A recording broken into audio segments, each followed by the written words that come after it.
Hi students, this is A. Mandri Kumar Rajesh. In this video, we are going to discuss a topic called Mycorrhizae and Lichen. Mycorrhizae.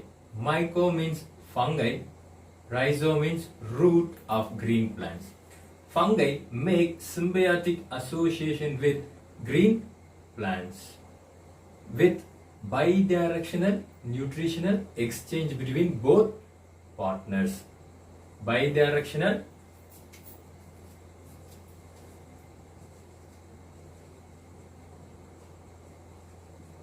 nutrition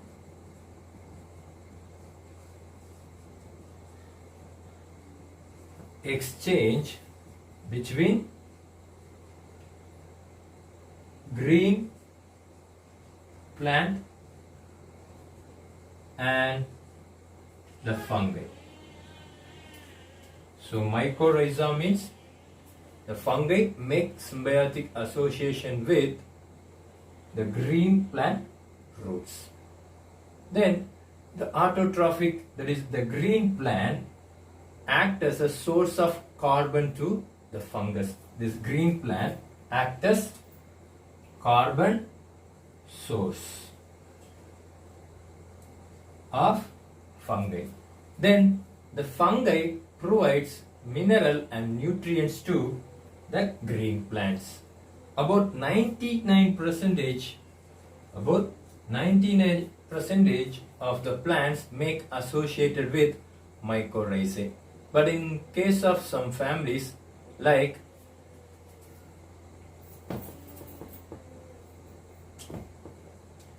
Chenopodiaceae,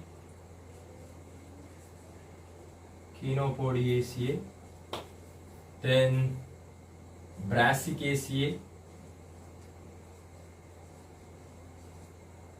then Residiaceae.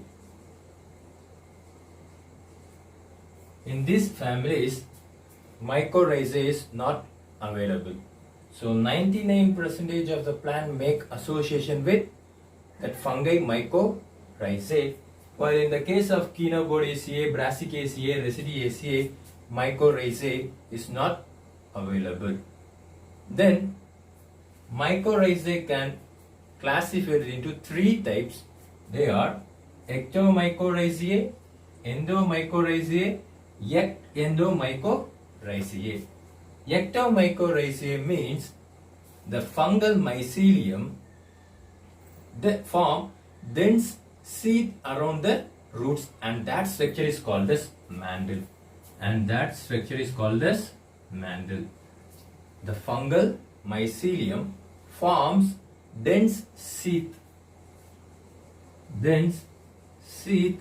around the root is called mantle.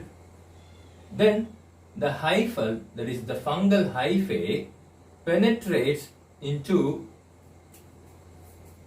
intercellular spaces of epidermis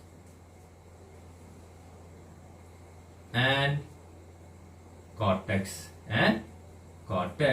results in the formation of a thick net.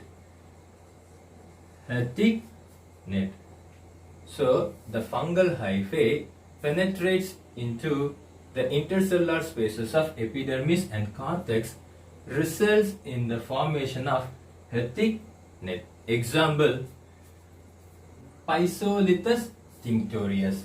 Next, endomycorrhizae. The name suggests the fungal hyphae grows inside the root. Then they penetrate outside the cortical cells of the plant root. A small portion of fungal mycelium found outside the root. This form of mycorrhizae is otherwise called as, or also called as, vesicular arbuscular mycorrhizae due to the presence of vesicle and arbuscle like Haustoria. Haustoria means parasitic root. Then it can be simply called it as worm.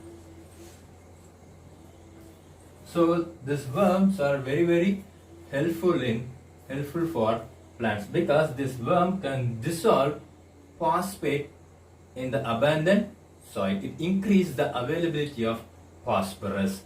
Then it protects the autotroph, that is the green plants from the pest or any microorganism, and it also protects the plant from unfavorable condition. So example for vesicular arbuscular mycorrhizae is gigaspora. Then ericoid mycorrhizae, example Dendron. Orchid mycorrhizae, example Rhizotonia. The next mycorrhizae, Ect endomycorrhizae. Ect endomycorrhizae. That means this form of mycorrhizae can produce mantle, and it can penetrate outside the cortical cell. So it resembles both in ectomycorrhizae and endomycorrhizae. That is why they are named as endomycorrhizae. Example, Pinus piscillae larynx. So these are all gymnosperm. So that's all about the classification of mycorrhizae. Then I am going to tell about the importance of mycorrhizae. Let us talk about the importance of mycorrhizae. Mycorrhizae helps to derive nutrition in monotropha. Monotropha is actually an angiosperm, saprophytic angiosperm. Monotropha is an saprophytic angiosperm.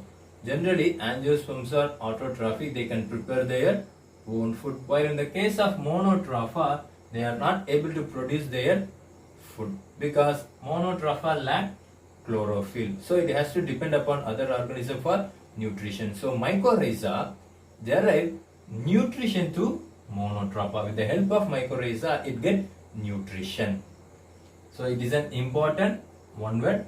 Example for saprophytic angiosperm is monotropha.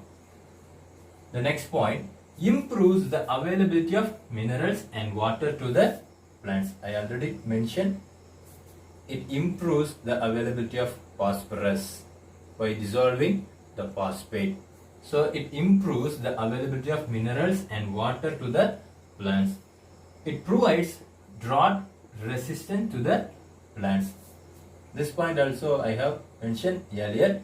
With the help of mycorrhizae, the plant can resist to the drought environment, that adverse condition, and it protects root of higher plants from the attack of plant pathogen.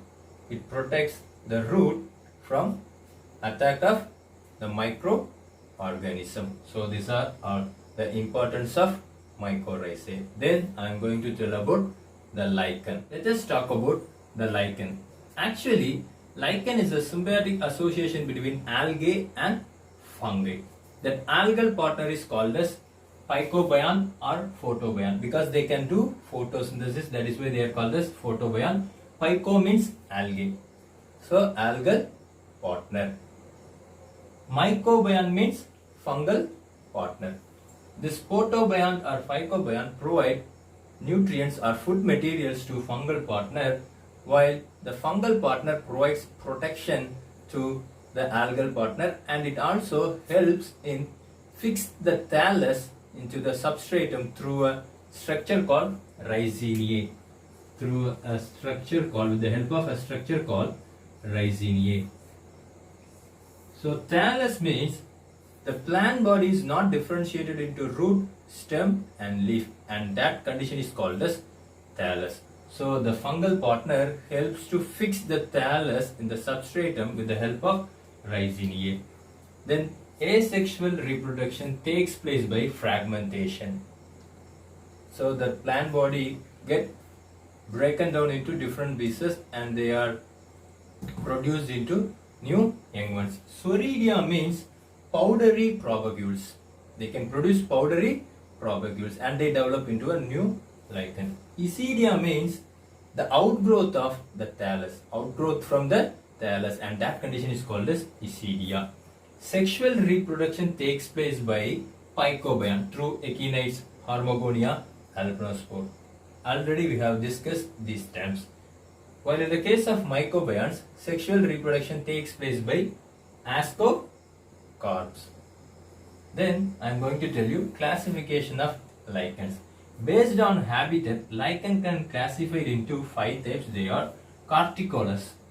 Corticolous. That means that lichen can grow in bark. Then lignicolous means that lichen can grow in wood. Saxicolous means lichen can grow in rock. Terricolous means they can grow on ground. So marine water lichen and freshwater lichen. They can grow in sea and they can live in fresh water.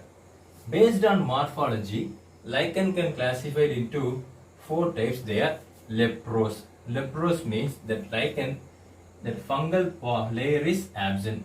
Distinct fungal layer is absent. Crustose means during disintegration of this this lichen, it looks like powdery. That is why they are called as crustaceous lichen, crust-like. During disintegration, this lichen looks powdery. Fructicose means branched, pendulous, shrub-like appearance. Shrub means they look bushy appearance. This fructicose lichens look bushy appearance. That is why they have mentioned shrub. Then foliose means the lichen looks leaf-like. Foliose means leaf-like. Then based on the distribution of algal cell, lichen can divided into 2 types. They are homomerous. Then the second type is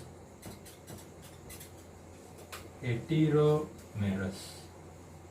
Homomerous means that algal cells are evenly distributed, while in the case of heteromerous, the algal and fungal partners are evenly distributed. Homomerous means algal cells are evenly distributed, while in the case of heteromerous, algal and fungal partner cells are evenly distributed or distinctly distributed. Then if the fungal partner, that is the fungi, belongs to ascomycetes, and that lichens are called as ascolichen. Ascolichen. If the fungal partner belongs to basidiomycetes, they are called as basidiolichen. Then I am going to tell about the uses of the economic importance or economic uses of lichen. Let me give you the economic importance of lichen.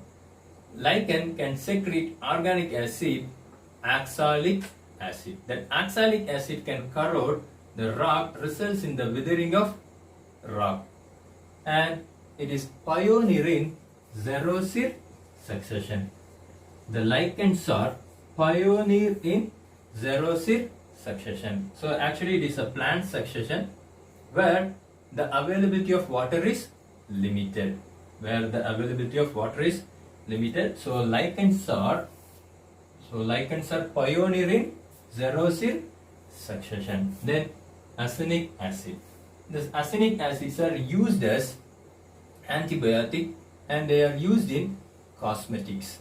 Then lichens are sensitive to air pollutants, especially to sulfur dioxide. So lichens are used as pollution indicator, especially air pollution indicator. They can absorb effectively sulfur dioxide. So we can get inference, come to a conclusion, if that lichen absorb that sulfur dioxide, that air get polluted. Then Rochella mantagini.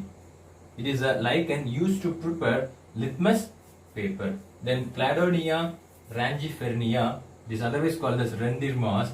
They are used in food as food in the region tundra. So that's all about today's video. If you have any doubt, please clarify with me. Thank you very much for watching this video. Thank you.